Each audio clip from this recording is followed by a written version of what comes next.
오늘 본문의 말씀을 가지고 주님께서 사용하기 원하십니다 라는 제목으로 함께 말씀을 나누도록 하겠습니다. 우리 옆에 계신 분들에게 좀 인사했으면 좋겠는데요, 옆에 있는 분들에게 이렇게 인사했으면 좋겠습니다. 주님께서 당신을 사용하기 원하십니다. 주님께서 당신을 사용하기 원하십니다. 믿으십니까? 별로 안 기뻐하시는 것 같아요. 내가 지금 쓰임 받으면 안 되는데, 내가 지금 해야 될 게 좀 있는데, 내가 아직은 쓰임 받으면 안 되고 조금 더 나이가 들고 조금 더 돈을 벌고 조금 더 뭔가 위치에 올라간 다음에 쓰임 받아야 되는데 하는 그런 얼굴이셨어요 방금. 누구라고는 얘기는 안 하겠지만 그런 얼굴이었습니다. 여러분, 오늘 본문 말씀을 보게 되면요, 다메섹 도상에서 박해자로 있었던 이 사울에게 예수님께서 나타나셔서 책망하시는 장면이 나와 있습니다. 그렇게 주님께서 그렇게 책망하실 때에 이 사울이었던 자가 자기 자신을 돌이켜서 이제 바울로 전환되고 또 정말 주님의 사역을 아름답게 감당하는 그 터닝 포인트가 되는 지점이 바로 이 사도행전 9장의 말씀입니다. 여러분, 이 장면을 보면서 아무리 강팍하고 교회를 핍박하는 사람이 있어도 누구를 만나면, 예수 그리스도를 만나면, 주님을 만나면 어떻게 돼요? 변화된다라는 사실입니다. 예수님을 믿는 자를 핍박하고 죽이는 것이 자기 자신의 가장 뭐라 그럴까요? 사명이라고 생각했던 이 사울이 예수님을 만남과 동시에 어떻게 됩니까? 바뀌어져요. 꼬꾸라집니다. 그리고 그렇게 말씀으로 찾아오신 그 주님을 만날 때 모든 것이 녹아지고 변화되어서 사울이 바울이 되어졌고요. 결국 그렇게 해서 주님께 쓰임받는 귀한 그릇이 되었다라는 사실이에요. 여러분, 혹시 이 자리에 앉아 계신 분들 가운데 믿지 않는 가족이나 또 친척이나 친구들을 위해서 기도하고 계신 분들이 있다면 오늘 본문 말씀을 통해서 좀 깨달음을 얻는 저와 여러분들이 되시기를 바랍니다. 오늘 본문은 여러분들이 잘 아시는 바와 같이 이 살기가 등등한 사울에게 예수님께서 찾아오셔서 그의 눈을 어둡게 만드시고 그의 삶을 돌이키게 만드신 사건을 기록하고 있는 부분이에요. 오늘 본문 1절과 2절을 보게 되면 이렇게 말씀을 시작합니다. 우리 같이 1절과 2절을 같이 읽어보도록 하겠습니다. 사울이 주의 제자들을 대하여 여전히 위협과 살기가 등등하여 대제사장에게 가서 다메섹 여러 회당에 갈 공문을 청하니 이는 만일 그 돌을 쫓는 사람을 만나면 물은 남녀하고 결박하여 예루살렘으로 잡아오려 함이라. 아멘. 자, 오늘 본문에 나오는 이 다메섹이라는 곳은요, 예루살렘으로부터 한 200km 정도 떨어진, 동북쪽으로 200km 정도 떨어진 지역에 있는 이 수리아의 도시입니다. 그 당시에 약 한 4만 명 정도의 유대인들이 이쪽에 이제 이렇게 이주해서 살았다라고 합니다. 정착해서 살고 있었는데요. 이 예루살렘 교회에 대한 유대교의 박해 때 아마 많은 사람들이 이리로 이주를 했을 것이다라고 학자들은 추측합니다. 그런데 이 예루살렘 교회를 핍박하는 데 앞장섰던 이 사울은요, 그가 그렇게 열심히 핍박하고 노력했던 그 열심이 시간이 흘러도 변했어요, 변하지 않았어요? 변하지 않았다라고 말씀하고 있어요. 식지 않았다라고 말씀합니다. 방금 읽었던 본문을 보니까 사울이 주의 제자들을 대하여 여전히 어떻게 했다고요? 위협과 살기가 등등하였다라고 말씀합니다. 그러니까 내가 예수 믿는 자도 어떻게 해야 되겠다? 죽여야 되겠다. 예수 믿는 자 어떻게 해야 되겠다? 옥에 가둬야 되겠다. 예수 믿는 자 어떻게 해야 되겠다? 잡아서 어떻게든 예루살렘을 다시 끌고 와가지고 옥에 가두고 내가 하나님의 영광을 위해서 내가 이거 해야 되겠다. 그 사람이 했던 것이 바로 그런 일이었다라는 거예요. 그리스도인을 잡아서 핍박하기 위해서 위협하고 살기가 등등했을 뿐만 아니라 여러분 생각해 보세요. 200km를 지금 차량으로 이동해도 얼마나 걸리죠? 60km로 달린다 그러면 3시간 이상을 달려야 하는 그런 거리입니다. 그런데 그 당시에 차가 있었을까요? 없었을까요? 없었어요. 끼케야 말이겠죠. 그 말로 그렇게 해서 200km나 떨어져 있는 곳에까지 쫓아가서 공문을 받아다가 거기에 있는 사람들, 예수를 믿는 사람들, 남녀 노소 할 거 없이 예수를 믿는다면 어떻게 하는 거? 잡아가지고 예루살렘에서 끌고 오는 것이 그의 사명이라고 생각했다라는 거예요. 여러분, 원정을 200km 넘게 떨어져 있는 곳까지 원정을 가서 예수 믿는 사람을 만나면 결박해가지고 잡아오려고 하는 이 열정과 열심, 여러분 어떻습니까? 배우고 싶지 않으세요? 내가 저놈을 당장 끌어오리라. 200km까지 거 가지. 그렇게 가서 끌고 왔다라는 거예요. 엄청난 열정입니다. 근데 여기서 우리는 한 가지 교훈을 여러분 얻을 수가 있습니다. 잘못된 열심은요, 하나님의 일에 오히려 적극적인 회방을 가져온다라는 사실이에요. 여러분, 사울이 얼마나 열심히 그리스도인들을 핍박했습니까? 너무나도 적극적이고 열성적이었어요. 열심이었습니다. 대제사장에게까지 가서 이 유대 지역 밖에 있는 그리스도인들까지 잡아오기 위해서 공문을 받았다라고 말씀하고 있어요. 그러니까 쉽게 말하면 체포영장을 받아온 거예요. 그래서 이 예루살렘 지역에 있었던 이 그리스도인들이 다른 지역에 가서 예수 믿으려고 도망갔으니 그 인간도 어떻게 하는 거예요? 잡아다가 다시 끌어다가 예루살렘 옥에다 가둬놓는 것이 자신의 사명이라고 생각했던 것입니다. 체포영장을 가지고 가서 공문을 가지고 가서 대제사장이 발급해준 공문을 가지고 예수 그리스도를 믿는 자를 잡아다가 옥에다 가두어 내는 일이 바로 자기 자신의 사명이라고 생각했다라는 거예요. 여러분, 이 같은 열심은요, 어디에서부터 온 것입니까? 그의 열심은 바로 유대교와 율법에 대한 확고한 신념에서부터 시작되었다라는 거예요. 그는 자신이 행하는 일들이 율법을 지키는 일이라 생각했습니다. 그리고 바로 이렇게 하는 행동이 하나님께 영광이 된다라고 생각했던 거예요. 내가 하는 이 일이 하나님이 기뻐하시는 일이다. 예수를 믿는 그 당들이 멸망되어지고 완전히 다 찢겨지는 것이 누구를 위한 거다? 하나님을 위한 거다 라고 생각했다라는 거예요. 율법을 지키는 일이고 궁극적으로는 하나님을 위한 일이라는 신념을 그가 가지고 있었다라는 사실입니다.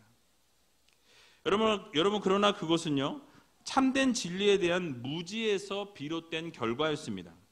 그러니까 하나님을 위한 것이라 생각했던 이 열심이었다고 생각했지만 오히려 뭐예요? 그게 하나님의 영광을 가리는 일이었어요. 하나님을 대적하는 일이었습니다. 하나님의 사역을 회방하는 일이었다라는 거예요. 그릇된 열심이었다라는 사실입니다. 수많은 사람들이 흔히 신념과 신앙을 혼동하는 경우가 많이 있더라는 거예요.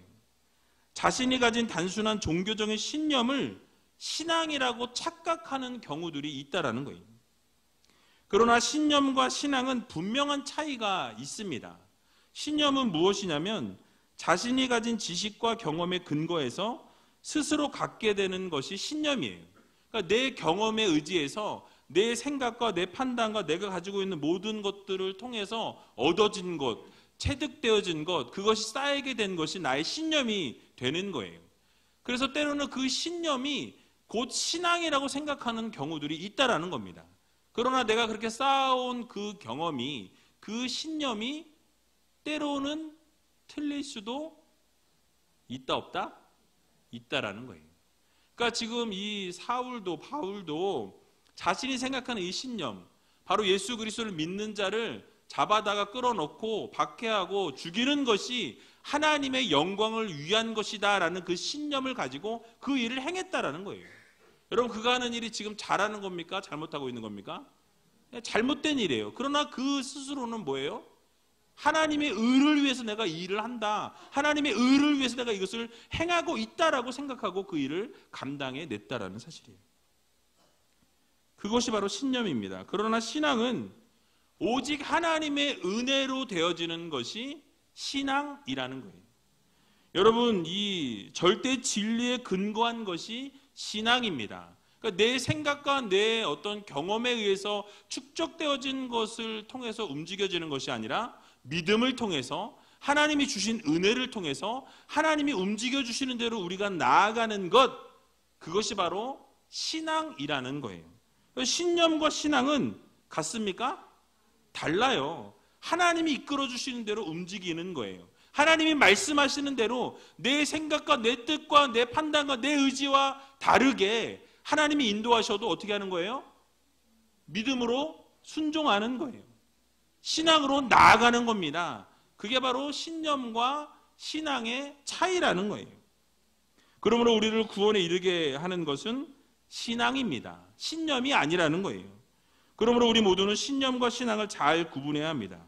잘못된 신념 때문에 잘못된 신앙으로 빠지는 경우들이 많이 있다는 거예요. 여러분, 오늘날에 이단에 왜 빠집니까? 잘못된 신념을 가지고 있기 때문에 이단에 빠지는 거예요. 자기가 믿는 그 이단 사상이 뭐라는 거예요? 진리라고 생각하는 거예요. 그리고 그것이 진리다 보니까 다른 것은 뭐예요? 비진리인 거예요. 그러니까 그 진리를 받아들일 수가 없는 거죠. 그러니까 그 이단 사상을 자기가 믿고 그것을 신념화해서 그것이 나의 신앙으로 받아들여지고 결국은 잘못된 길을 가더라는 거예요. 마찬가지로 바울도 동일했습니다. 지금 자기가 믿는 신념, 바로 예수 그리스도를 믿는 자들을 처단하는 것이, 그들을 박해하는 것이, 그들을 옥에 가두는 것이 하나님의 영광을 위해서 하는 것이다. 그것이 하나님이 기뻐하시는 것이다. 라는 신념을 가지고 그렇게 움직였다라는 거예요. 여러분, 오늘을 살아가는 우리들의 모습 가운데에도 이러한 모습이 있지는 않은지 좀 주의해 볼 필요가 있다라는 것입니다. 어떤 일을 진행하는 데 있어서 자신이 생각하고 판단할 때 분명히 옳은 것으로 여기고 이를 추진하고 진행합니다. 그런데 그 일이 때로는 하나님의 일에 적극적인 회방이 될 수도 있다라는 사실을 우리는 기억해야 한다라는 거예요. 그러므로 날마다 우리가 어떻게 이 신념과 이 신앙을 구분할 수 있겠습니까? 바로 날마다 내가 하는 일이 하나님께 영광을 돌리고 있는가 점검하셔야 돼요. 또 말씀에 비추어서 과연 이 내가 하고 있는 이 일이, 이 신념에 따라 움직이는 이 일이 말씀을 비추어 봤을 때 말씀과 대치되는 상황은 아닌지, 말씀이 가라는 곳에 가고 멈추라는 곳에 멈추는 그런 신앙적인 모습인지를 우리 자신을 좀 들여다볼 필요가 있다라는 것입니다. 그래서 여러분, 하나님이 기뻐하시는 일인가 아닌가를 여러분 잘 말씀을 통해서 비추어 보시고 진행해 나갈 수 있는 여러분들이 되시기 바랍니다. 잘못된 열심은요, 결코 하나님 앞에서 칭찬을 받을 수 있을까요? 없을까요? 없습니다. 오히려 하나님으로부터 책망을 받을 수 있다는 거예요. 그러므로 하나님의 뜻을 잘 분별하여서 하나님께서 원하시는 일에 열심을 내시고 하나님이 기뻐하시는 사역을 감당할 수 있는 여러분들이 다 되시기 바랍니다. 그래서 하나님께 인정받는, 또 하나님께서 칭찬받는, 그래서 결국 신념을 따라 행하는 우리가 아니라 신앙을 따라서 행할 수 있는 저와 여러분들이 다 되시기를 주님의 이름으로 간절히 축원드립니다. 오늘 또 본문 3절을 보게 되니까요, 사울이 행하여 다메섹에 가까이 가더니 호련히 하늘로서 빛이 저를 둘러 비추는지라 라고 말씀합니다. 여러분, 어떠한 지금 상황을 묘사하고 있는 거죠? 주님께서 빛으로 지금 사울에게 나타나신 거예요. 예수님께서 사울의 이 헛된 열심을 보시고 그냥 두실 수 있었다 없었다? 없었다. 그냥 놔두면 어떻게 될 것 같아요? 다 죽이게 생겼어요. 예. 죄송합니다. 또라이 짓을 막 하고 있는 거예요. 그래서 그거를 그냥 두면 안 되겠다. 그래서 주님께서 빛으로 나타나셨다라는 거예요. 그래서 사울이 다메섹으로 나아갈 때 하늘로부터 빛이 사울을 비추었다라고 말씀합니다. 이것은 무엇을 말씀하냐? 바로 주님께서 직접 사울에게 찾아오셨다라는 것을 우리들에게 교훈해주고 있습니다. 여러분, 빛이 사울을 둘러 비추었는데요, 사울이 어떤 사람입니까? 바로 예수님을 믿는 자들을 핍박한 사람이었어요. 옥에 가두는 것이 하나님께 영광을 올려드린다라고 생각한 사람이었습니다. 근데 그럼에도 불구하고 주님의 빛이 그를 비추게 되었습니다. 근데 여기서 얻을 수 있는 교훈이 한 가지가 있어요. 무엇이냐면 바로 주님께서는 아무리 사악하고 하나님이 기뻐하시지 않는 일을 행할지라도 주님께서 어떻게 하세요? 구원의 은혜가 이런 사람들에게도 임할 수 있다라는 것을 보여줍니다. 그러니까 하나님이 원하시지 않는 삶을 살아가고 하나님이 기뻐하시지 않는 일을 행할지라도 만약에 우리 같으면 어때요? 그런 사람이라면 나가 놀아라 이거죠. 쫙 제껴버리는 거예요. 그런데 주님께서는 뭐예요? 그런 사람도 어떻게 하시는 거예요? 찾아오셔서 사랑하시고 은혜를 베풀어 주신다라는 말씀입니다. 그래서 하나님의 은혜와 사랑이 말을 잘 듣고 순종하고 겸손하고 착한 자들에게만 주어지는 것이 아님을 이 본문을 통해서 우리가 알 수 있다라는 거예요. 여러분 다시 말하면 하나님의 은혜는 거룩하고 의로운 자들에게만 주어지는 것이 아니라 바로 악하고 불의하고 불순종하는 자들에게도 하나님이 주어 주신다라는 사실입니다. 하나님의 뜻을 거부하고 거스르는 자들에게조차도 하나님께서 빛을 어떻게 하신다? 비춰주신다라는 사실이에요. 여러분 이것이 바로 뭐예요? 은혜입니다. 은혜. 그러니까 우리가 하나님의 빛을 받을 수 없는 우리들인데 어떻게 하시는 거예요? 하나님의 은혜로 빛을 비추어 주시는 거예요. 그리고 우리를 감싸주시고 인도해 주시는 것입니다. 여러분 우리는 어때요? 우리에게 잘하는 사람에게만 우리 제일교는 안 그렇죠. 우리에게 못하는 사람에게도 대답이 안 나오시네요. 잘 해주시죠. 근데 우리 하나님께서는 주님께서는 불순종하고 불의하고 말을 듣지 아니하고 지 맘대로 행하는 이런 사울과 같은 자에게도 어떻게 해주신다? 빛을 비춰주신다라는 거예요. 여러분 이것이 바로 은혜입니다. 우리가 은혜를 받을 수 없는 그런 존재예요. 하나님의 말씀에 늘 불순종하고 늘 거짓말하고 하나님 기뻐하시지 않는 일을 행하고 하나님을 떠난 삶을 살 때도 있고요. 하나님을 저주하는 삶을 살 때도 있음에도 불구하고 하나님 어떻게 하세요? 늘 우리를 사랑해 주시고 은혜를 베풀어 주신다는 사실을 여러분 모두 믿으시기 바랍니다. 그래서 여러분 은혜를 받을 수 없는 자들이 은혜를 받는 것이 이것이 진정한 은혜가 아니겠냐라는 거예요. 여러분 여기 앉아있는 우리 모두가 정말 하나님의 은혜로 이 자리에 나온 거지 정말 우리가 어떤 하나님의 어떤 걸 드러낼 수 있어서 이 자리에 나온 게 아니라는 거예요. 하나님께서 은혜로 불러주신 거예요. 얘 누구야? 오늘 와서 은혜 받지 않으련 마음을 움직이셔서 이 자리로 발걸음을 옮겨주신 거예요. 이 자리를 통해서 하나님이 주실 말씀이 있어서 그 마음 가운데 감동을 주고 싶어서 또 회복을 하고 싶어서 만나고 싶어서 말씀하고 싶어서 이 자리로 여러분을 불러 모아 주셨다는 사실입니다. 여러분 구원을 받을 만한 일을 해서 우리가 은혜 받은 게 아니고요. 아무것도 하지 않았음에도 불구하고 하나님이 여러분들에게 은혜를 주셨다라는 이 사실을 여러분 모두 믿으시기 바랍니다. 그러므로 얼마나 우리에게 소망이 있습니까?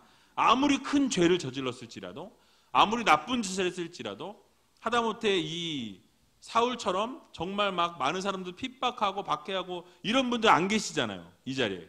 그죠? 한 분도 없잖아요. 대답이 없으시네요. 없는데 근데 이렇게 사울같이 큰 죄를 범한 사람도 하나님께서 어떻게 하시는 거예요? 부르신 거예요. 선택하신 거예요. 빛을 비춰주셨다는 거예요. 하나님의 은혜가 임할 수 없는 사람임에도 불구하고 하나님의 은혜를 주신 것과 같이 우리들의 삶에도 동일합니다. 우리가 하나님 앞에 설 수 없는 자들임에도 불구하고 하나님 앞에 떳떳하게 설 수 없음에도 불구하고 많은 죄를 지어서 하나님 앞에 나올 수 없었음에도 불구하고 하나님은 여러분들을 부르시고 하나님은 여러분들에게 은혜 주시고 하나님은 놀라운 기적과 여러분들의 모든 삶을 인도해 주시고 책임져 주시길 원하신다는 사실을 여러분 모두 믿으시기 바랍니다. 그래서 여러분 아무리 불의하고 아무리 사악하고 아무리 죄를 많이 지었을지라도 주님께서 은혜를 주시면 여러분 우리의 구원은 가능하다라는 거예요. 여러분 소망 있지 않습니까?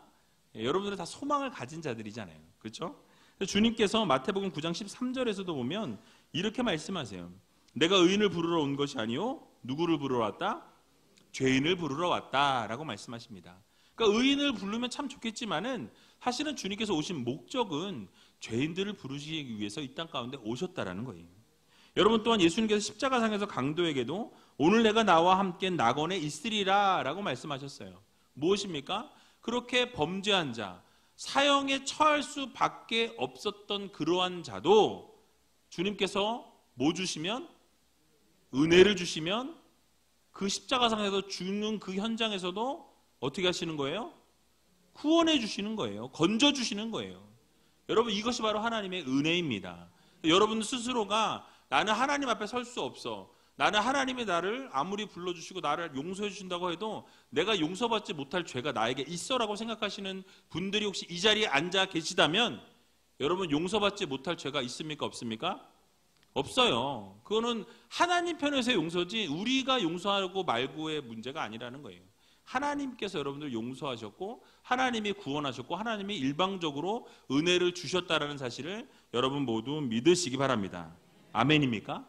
예, 그래서 우리는요 빛으로 우리를 비춰주시는 그 주님께서 죄의 자리에 우리가 머물러 있지 아니하고 은혜의 자리로 옮겨주셨다라는 이 사실을 여러분 모두 기억하셔서 이제는 하나님의 뜻대로 하나님이 원하시는 대로 살아갈 수 있는 저와 여러분들이 다 되시기를 주님의 이름으로 간절히 축원드립니다.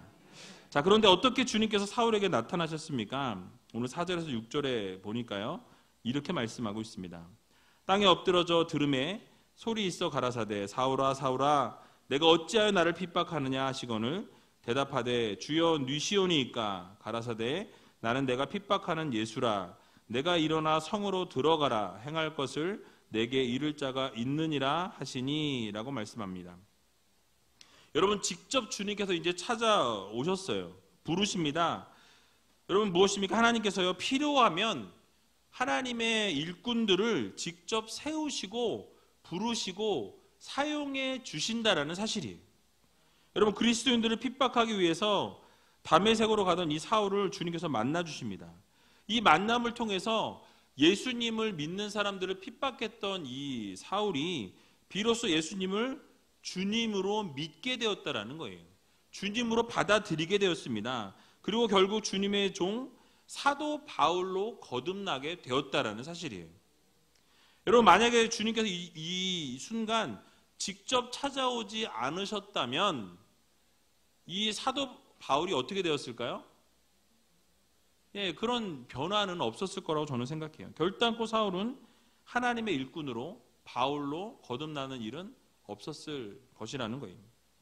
우리는 여기서 한 가지 교훈을 얻을 수 있습니다. 바로 하나님의 일꾼들은 하나님께서 친히 찾아오셔서 직접 세우신다라는 사실을 여러분 모두 기억하시기 바랍니다. 우리의 의지와 우리의 선택으로 세움을 받는 게 아니라는 거예요. 하나님이 직접적으로 선택하시는 거예요. 하나님이 직접 부르시는 거예요. 하나님께서 말씀하시는 거예요. 하나님께서 선택하신 자들이 하나님의 전적인 선택으로 인해서 움직여진다라는 사실을 여러분 모두 기억하시기 바랍니다. 그래서 하나님의 은혜로 세움을 입게 됐다라는 거예요. 여러분 이 사도 바울이 사울이었을 때 이 세움 받는 그 순간에 많은 사람들이 아니 대부분의 사람들이 반대했습니다. 모두가 반대했어요. 모두가 꺼려했습니다. 다음 주에 살펴보겠지만 주님께서 성으로 들어가라 말씀하실 때 분명히 거기에서 네가 행할 것을 알리는 자가 있을 것이다 라고 말씀하셨어요. 그렇죠? 근데 그 사람이 바로 다음 주에 보면은 아나니아라는 사람이라고 이야기하고 있습니다. 주님께서는 이 바울에게 이렇게 나타나셔서 이제 그렇게 가라라고 말씀하시고 다시 아나니아에게는 따로 주님께서 가셔서 말씀하셨어요. 환상 중에 찾아오십니다. 그 직가라는 그 거리로 가서 유다 집에 머물고 있는 그 유대인에게 안수해 주라는 거예요. 그래서 그 안수해 줌으로 인해서 그가 다시 눈에 있는 그 비닐이 벗겨지게. 그리고 꺼풀이 벗겨져서 볼 수 있게 해주라고 분명히 주님께서 말씀하십니다. 하지만 아나니아가 반문해요. 제가 듣기로는 이 사울이라는 사람이 이 예루살렘 성도들을 핍박하고 죽이고 어렵게 했다라고 했고, 또 지금 여기 이 자리에 온 것도 주님을 섬기는 자들을 핍박하기에 왔는데 어떻게 그런 자를 안수해서 기도해서 회복시키느냐라고 주님께 묻는다라는 거예요. 여러분 어떻습니까? 여러분이 만약에 아나니아였다면 어떠시겠어요? 가서 안수해 주시겠어요? 저도 속이 타가지고 네, 만약에 저한테 그렇게 만약에 환상을 보여주셨다면, 아니 이게 도대체 내가 들은 소문이 있는데 그 사람에 대한 소문 내가 분명히 들어보니까, 내가 만약에 안수하려고 딱 안수하는데 막 갑자기 나를 막 포박해가지고 나를 끌고 갈지도 모르는데, 안 그렇습니까? 맞잖아요. 근데 어떻게 가서 안수를 하냐라는 거예요. 여러분, 근데 주님께서 무엇이라고 대답하시냐면요, 사도행전 9장 15절을 보니까 이방인과 임금들과 이스라엘 자손들 앞에 전하기 위하여 택한 나의 뭐라고요? 그릇이다. 내가 세웠다라는 거예요. 내가 임명했다라는 것입니다. 내가 불러서 선택했다라는 거예요. 네가 생각하는 그런 사람이 아니라는 거예요. 여러분, 사람의 생각으로는 그것이 아니라고 생각할 수 있습니다. 반대할 수 있어요. 그런데 하나님이 생각할 때는 뭐예요? 다르다라는 거예요. 하나님의 선택은 다르다라는 거예요. 사람의 생각에는 한계가 있습니다. 하나님의 생각에는 한계가 없다라는 거예요. 그래서 하나님께서 쓰시는 거예요. 하나님께서 부르십니다. 하나님께서 택해서 높이 들어 쓰시겠다고 말씀하셨어요. 그리고 정말로 놀랍게 그가 쓰임을 받게 되는 것을 볼 수 있습니다. 여러분, 그가 주님을 믿는 자들을 핍박하는 그 자리에서 계속 있지 아니하고 이제는 그의 삶이 변화돼서 어떻게 됩니까? 이제는 예수 그리스도를 위해서 목숨을 내어놓는, 그래서 정말 땅끝까지 복음을 증거하는 그런 사도 바울이 되었다라는 거예요. 만약에 거기서 아나니아가 끝까지 나는 못하겠습니다 하고 거절했다면 어떻게 됐을까요? 뭐 다른 사람을 세워서 또 하셨겠죠. 그러나 어쨌든 결국 하나님의 손에 붙잡힌 바 되고 하나님께 하시겠다고 말씀하시면 어떻게 되는 거예요? 하시는 거예요. 여기 앉아있는 모든 여러분들이 반대하셔도 하나님이 하시겠다 그러면 뭐예요? 하시는 거예요. 하나님의 일이기 때문에 그렇습니다. 여러분, 그렇습니다. 하나님께서 쓰시겠다고 하면 방법이 없어요. 하나님이 쓰시겠다는데 어떻게 하겠어요? 쓰셔야지. 그냥 우리는 그 자리를 내어드리는 거예요.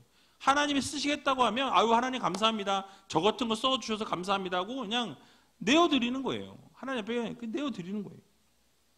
주님께서 우리를 선택하시고 은혜로 부르시고 사용하시겠다고 하시면 그냥 우리는 쓰임받은 거에 감사하면서 하나님 앞에 어떻게 하는 거예요? 그냥 드리면 되는 거예요. 성경에 나온 어떤 지도자들도, 모든 지도자들을 보면 자기 스스로 내가 하나님 나를 좀 써주십시오, 내가 뭐 이렇게 하겠습니다 했던 지도자들이 없어요. 하나님께서 다 부르시고 그들을 본인이 쓰시기 합당한 도구가 될 때까지 어떻게 하세요?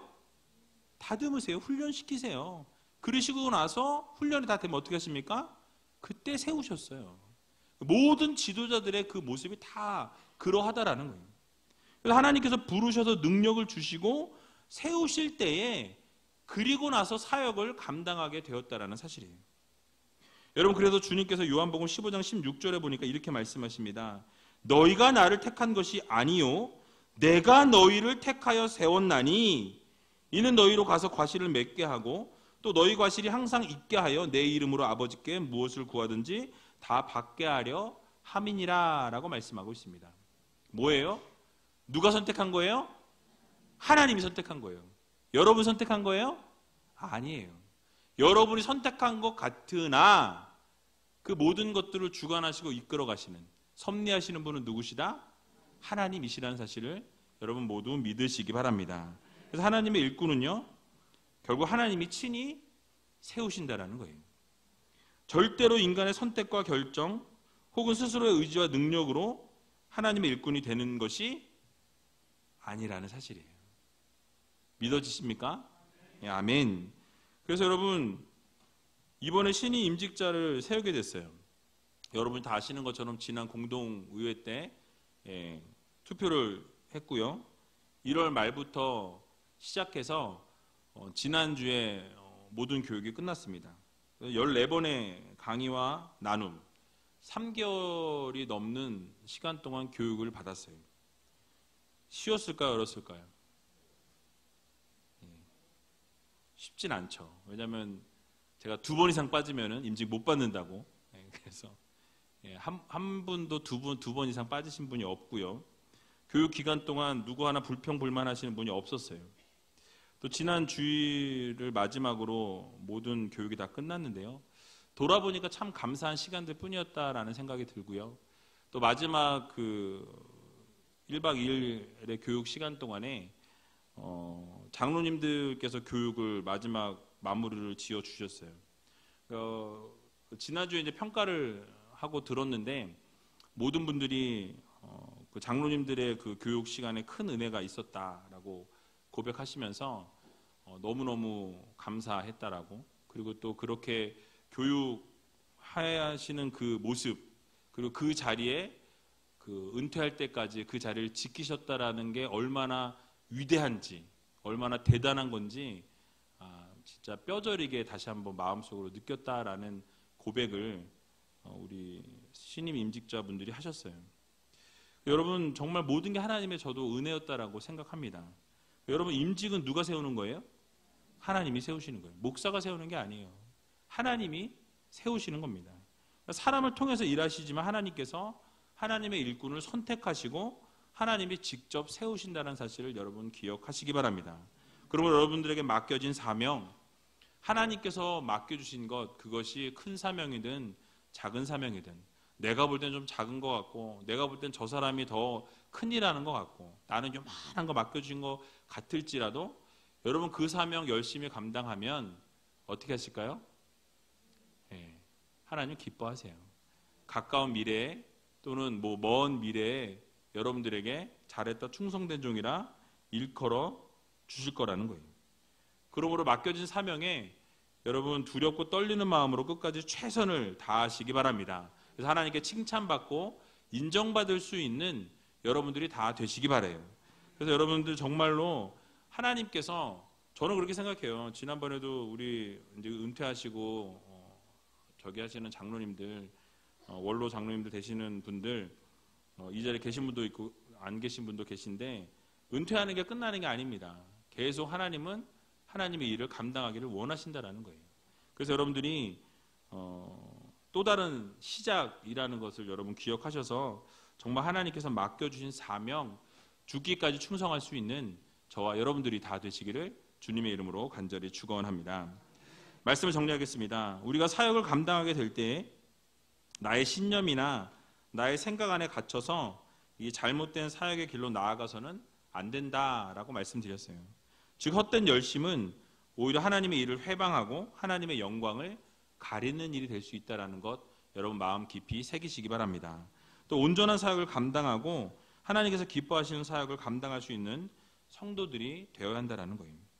또 주님께서 빛을 비추실 때 하나님의 은혜가 임할 수 없을 것 같은 죄인이고, 정말 나 같은 것도 하나님이 세우실까, 나 같은 것도 부르실까, 나는 정말 죄 가운데 있는데 라고 생각할지 모르나, 여러분 바울 같은 사람도 예수 그리스도를 믿는 사람을 죽이고 핍박하고 쫓아가서 200km나 되는 그곳까지도 쫓아가서 어떻게 해요? 잡아오려는 열정. 여러분들 그런 열정 있으세요? 없으세요? 그런 사람도 하나님이 쓰셨는데 하물며 우리 같은 여러분처럼 착한 그런 분들을 하나님이 사용하시지 않으시겠냐라는 거예요. 여러분, 그래서 전적으로 하나님의 은혜로 여러분들을 불러 모으신다라는 것, 그리고 여러분들을 그렇게 불러 모으시면 우리는 어떻게 돼요?